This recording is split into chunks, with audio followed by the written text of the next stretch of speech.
Well, hello. It's time for another exciting episode of Pens in Use.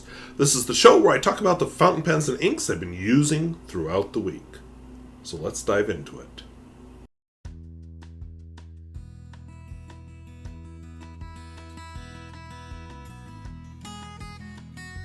If videos like this interest you, where I talk about fountain pens both new and old, and at all price points, I would invite you to subscribe.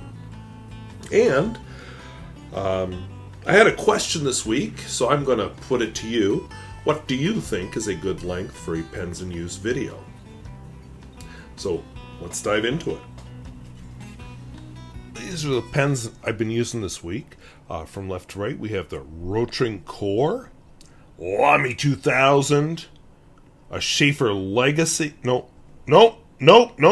Sorry, Sheaffer Balance.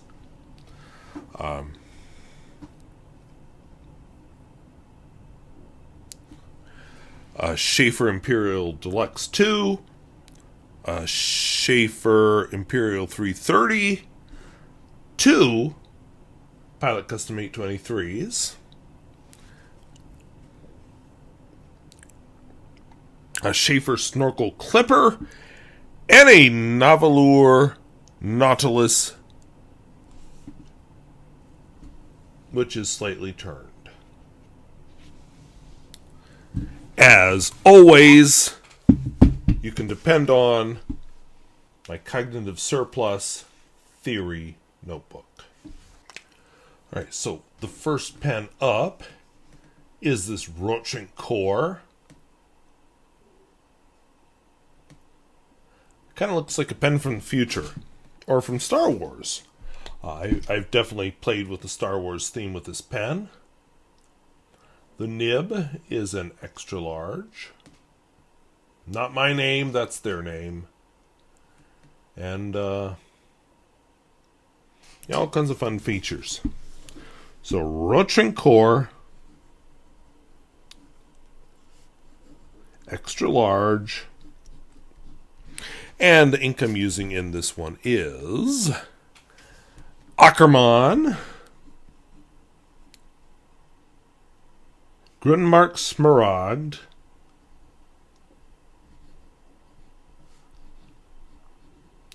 which is something to do with greengrocers. Oops, forgot the second A. It just turned into a scribbled mess, but let's move on. A little bit of a swisher-doodle, and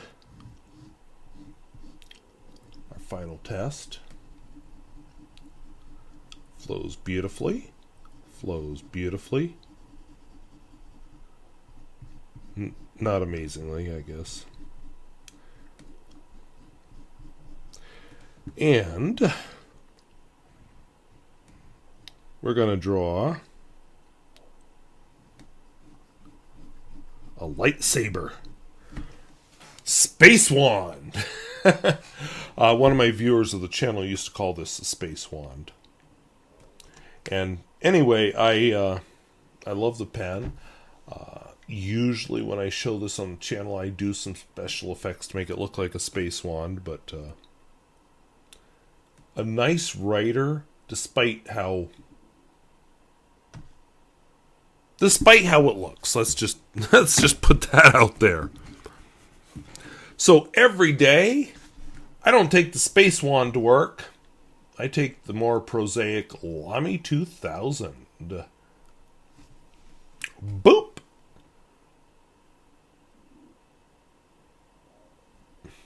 So Lamy 2000 is just kind of a very plain but very functional pen. And it does its job beautifully. This one happens to be a fine nib. There was a year where I was using the extra fine, but the fine seems to suit my purposes the best. The ink in this is Lamy, blue-black, an ink I'm just trying to use up. A little swirly doodle. And this pen has some stub-like character, so let's see how that goes. So we're just getting vertical strokes, cross strokes. Do the little stub test. No, sorry. Italics test. It is past 8, and I should never film a video past 8. And for a picture,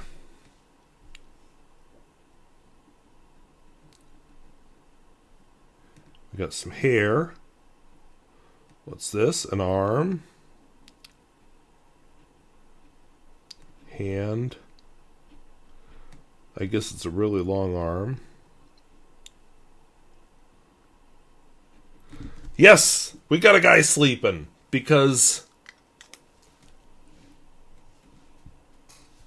it's beautifully well designed, but not the most exciting pen you've ever seen. So, in honor of, I'll explain how this happened, but in honor of a pen I thought was going to come out last week and did not, we have our Sheaffer Legacy, Sheaffer Balance Oversize.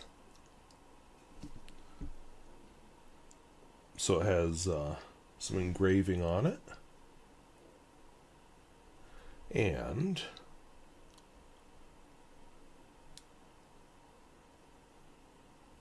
a whole bunch of branding stuff. But anyway, I unscrew the cap. And we're left with this lovely little nib. Again, you may not be peeing your pants in excitement over this, but it is a good nib. So we have the Sheaffer Balance.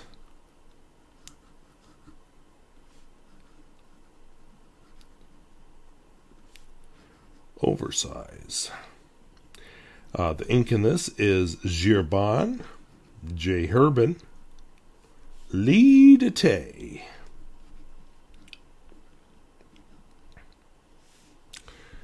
Little swirly doodle and the swatch thing. So the nib itself is a little upturned. Lays down a nice line in both cases. As far as a color, can't think of one, but as far as a sketch, let's do a nib. Let's do a side view of the nib.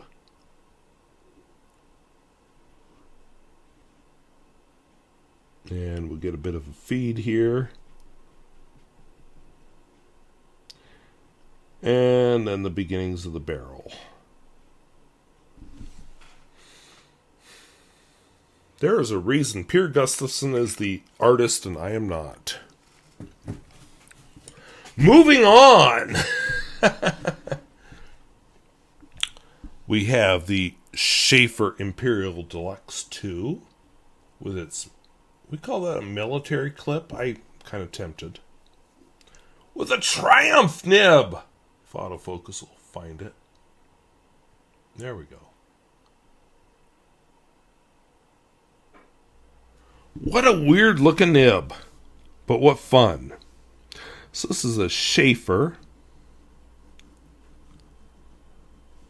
Imperial Deluxe 2.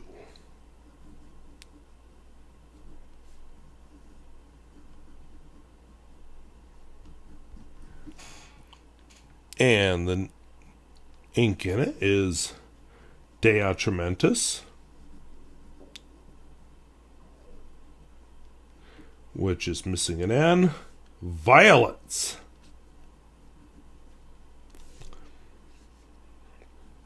Little swirly doodle and our swatch. Verticals are nice and wet. I'm smelling the violet smell, which I don't remember violets having a smell from when I was a kid, but whatever. I live in a state where I don't see violets. What a fun nib. So let's do a view like this. I don't know if I can draw it.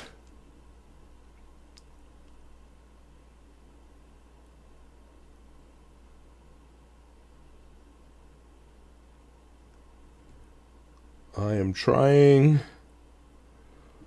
Oh my goodness, I need another quick shot of that view.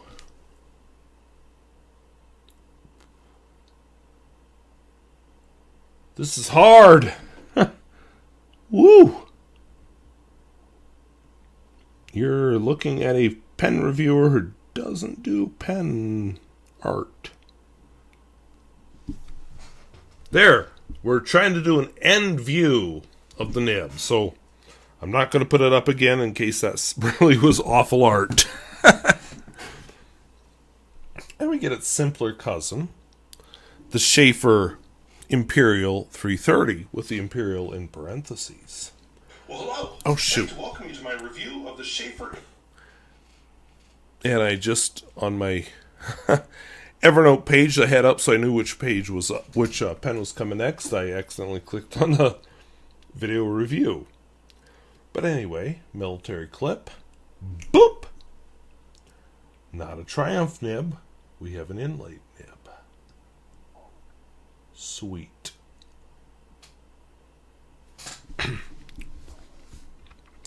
So this is a Sheaffer Imperial 330.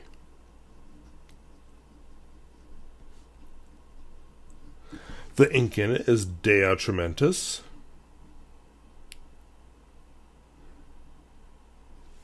Red Roses.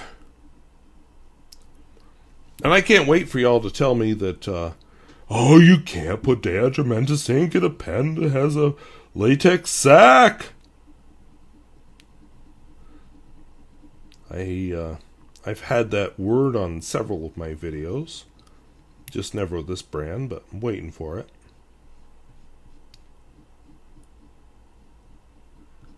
So we'll do a top view, kind of like this.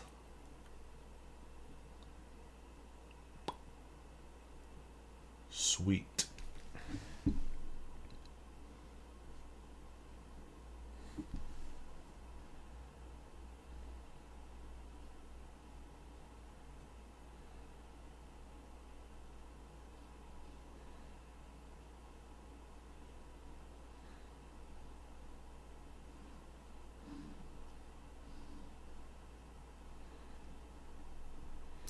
So, inlaid nibs are interesting beasts. I love the one on the Waterman Koran. I love this one. But they are definitely unique to one particular product. Moving on. Boom. We got my black ink. Almost out, but I'm going to refill it probably in this pen. I have my Pilot Custom 823 with the lovely fine nib.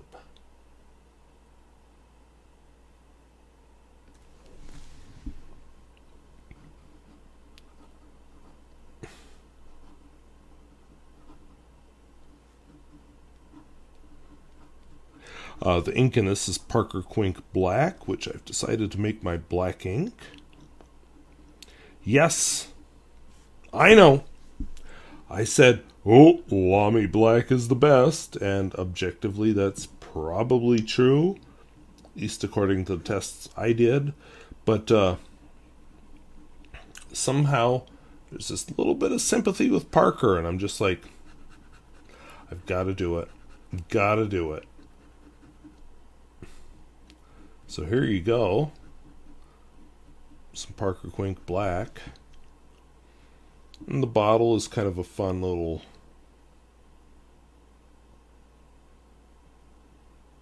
shape like this.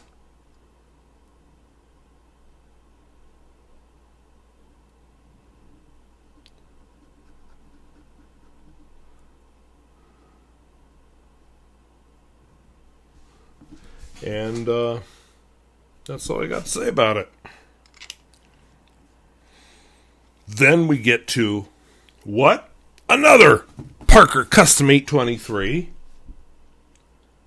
Transparent, which when I bought the first one I thought, I want that. And I have it. So, Pilot Custom 823. And yes, you're seeing exactly what I want you to see, the lovely writing. Because we have a signature nib. The ink in it is Robert Oster. Stormy Gray.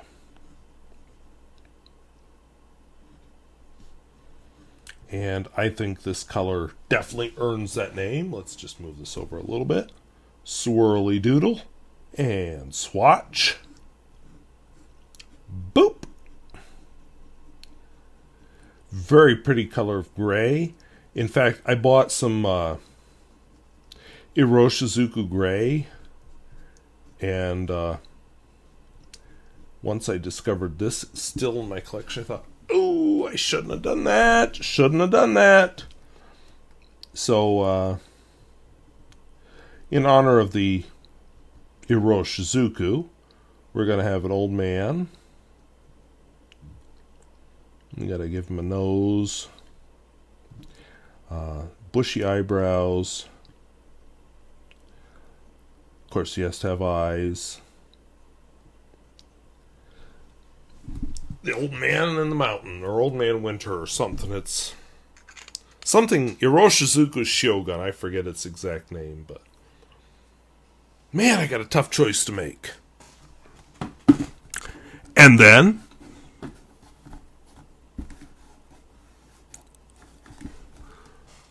we bring out this Sheaffer Snorkel, the Sheaffer Snorkel Clipper.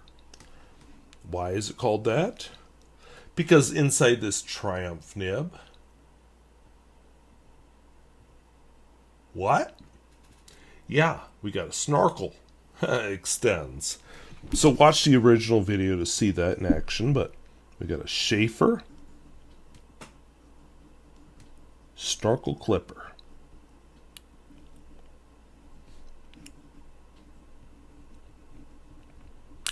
And the ink in it is Herbin Blue Myosotis.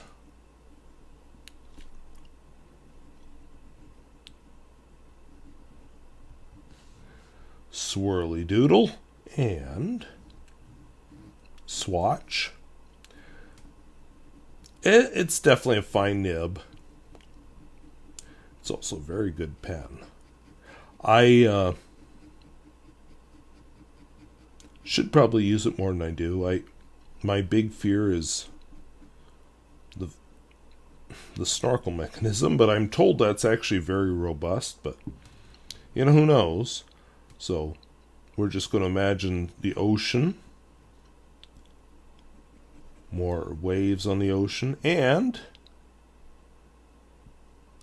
a snorkel sticking up, and somebody's eyeball, like the eye of Sauron, looking at you.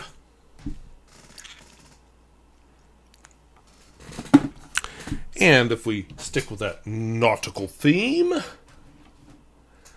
we get to finally the Nahvilur Nautilus, which is a new pen and very well themed. Nahvilur, whoops.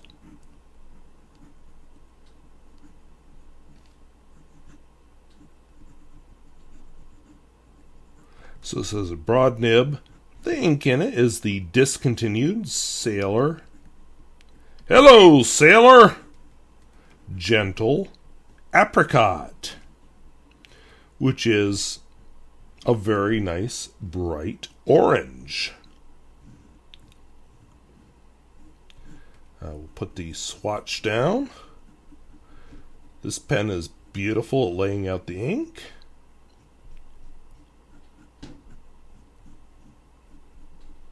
And for a sketch, okay, I'd really like to do a sailor, but I don't think that my efforts are up to that, so we're going to do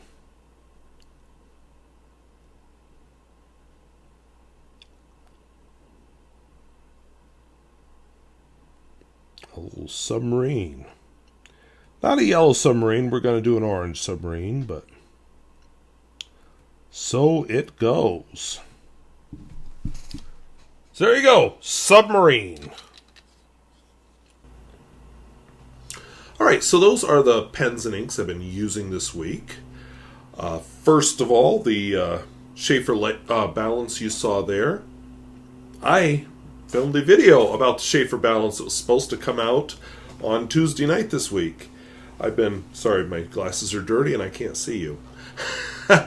Anyway, it was supposed to come out Tuesday night. Wednesday morning. But anyway, it didn't. And I've been busy enough this week, I never even noticed. Yeah, I scheduled it for a year from now, so I will reschedule that one, and it should be up next week. So, we got a balance problem here. Cell phone is making me crazy. Anyway, I use the cell phone to run that camera, so yeah, it's almost out of battery. And somebody just texted me just to make it fun. All right, so that out of the way. I had a comment about how the last week's Pens in Use was too long at 56 minutes. And I am just curious what would be a good length for Pens in Use. I get to talking. I don't really watch a clock, other than I have to restart this every 13 minutes. So let me know in your comments what would be an ideal length. I guess worst case it means I have more material for the next week and don't have to work as hard the next week. In other exciting channel news, this coming Sunday, and there should already be a place you can click on it, I will be interviewing Mr. Carson Hauser. He is a cowboy poet, bull rider, and a VOAG teacher here in North Dakota, a nationally known poet. So we'll be talking all of those topics for about an hour or so on Sunday. So feel free to join in. It should be interesting. I've never met the guy, so you and I will be meeting him for the first time. I will be... part of the reason this week was so busy is our Science Olympiad season has started. It started earlier than I like, because our regionals got moved up by about a month. So regionals will be in February. State will be in April. Okay, so that's grand. I don't know why they moved it up to February. Every other one is either in May or April. So, yay us, I guess. So we got to start early. And then we'll have 2 whole months to get ready for state as track season gets going. So that should be interesting as well. But it started, and yeah, my free time has dwindled. Nothing else really intelligent to say about it, so hopefully we do it well at state again. Veterans Day, our school always holds a special Veterans Day program. Local veterans are invited to the school. And it's educational for the kids too, to learn about veterans and what's the difference between Veterans Day and Memorial Day, and learn about some of the different wars we've been involved in, and what service means, and if you're thinking about military service, what does that mean to you, to your family, and so on. So I consider it a good educational opportunity. This is going to be a short Pens in Use, by the way. Busy week. So we had I showed you last summer some footage of a old church I've been helping to restore. We did demolition. So we now have the inside spray foamed and the last of the inside framing removed. So I'll put in a little footage of that. This will all be one room. The spray foaming definitely makes a difference, seals it up very well. We've got the new wiring behind it. Next step is, of course, drywall. I just find it fascinating how they recycled old 2x4s when they made this building way back, when we're not real sure when it was built. It was put in this place in 1926. And we're going to try to preserve that wall, which was always covered. Next steps are going to be to put in drywall and finish the drywall and then paint, and we got to put in new flooring, and it's going to be a process, but we should end with a space that's a good community space, a good usable community space. We're hoping to have it not finished, but usable by the end of November. Might be a little optimistic, but hey, we can work in heat now, so that makes up for a lot. Also this week, I had my 50th birthday, so I am now 50, and I feel no different than I did a few days ago when I wasn't 50. Age happens, and it doesn't hit you suddenly. It just kind of happens gradually. So, whatever. I'm 50. I'm 10 years away from being able to collect a state pension. So last week I did a little bit of touring, not good touring, just really quick touring of several small towns. And it reminded me that one of the things I'd like to do on this channel is more small town visits. Now, I don't want to go out and visit them in the winter. Travel is unpredictable, and, who knows what's going to happen. I want to visit them spring, summer, fall, when they're pretty, and when I don't have to worry, oh, the road's going to be closed, am I going to slip off the road? I don't have to think about all that. So I'm thinking about doing more small town visits in the next summer, doing more videos of that. I actually have some footage, I just need to edit it together, tours of Highway 200, and I gotta see, I am, as I said at the beginning of the video, cognizant of the fact that maybe these videos are getting a little long. I know I personally don't like sitting through a real long video, so I'd like, I gotta find a happy place, but I want to do some videos of my tours that are already recorded, and share a little bit of these towns. But what I'd really love to do is actually go to these towns, spend a couple of days, meet people, interview people, really make a production out of it. And then I could edit all winter if I want. So I'm looking at that. Don't know how, but I'm looking at doing it. And then I'll probably start with towns that are close enough that I can get to them within a day and live here, stay here, because, I gotta pay for this. And then branch out as I get more successful and get, a little bit more known. Maybe do some overnight stuff if the channel income gets to a point where I can actually pay to do this kind of thing. So anyway, that's something I'm excited to do. I enjoy visiting small towns. I watch several channels where what they do is they visit small towns. One is a couple, and they just go around to different small towns.